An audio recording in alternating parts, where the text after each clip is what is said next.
62 વર્ષના દાદી લાડુ બનાવીને ગ્લોબલ બિઝનેસ વુમન બની ગયા. મળો મામા નરીશના ડિરેક્ટર ઉષા શ્રોતિયાને. જીવનની બીજી ઇનિંગમાં ઉષાએ નવી ઇનિંગની શરૂઆત કરી. ક્યારેય વિચાર્યું ન હતું કે તેઓ એક બિઝનેસ વુમન બનશે. બાળપણમાં પોલીસ બનવાનું સપનું હતું, પરંતુ લગ્ન પછી દાદી પર ઘરની જવાબદારીઓ આવી પડી. જ્યારે તેમના બાળકો મોટા થઈ ગયા ત્યારે હવે પોતાના સપના પૂરા કરવાની તક મળી છે.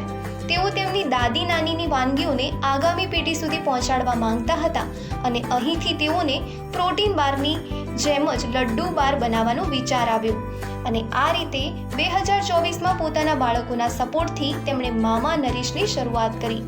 ટૂંક જ સમયમાં 150 બ્રાન્ડ્સ તેમની સાથે જોડાયા છે. તેમાં ગૂગલ, નેટફ્લિક્સ અને આઇકિયા જેવા નામો પણ છે.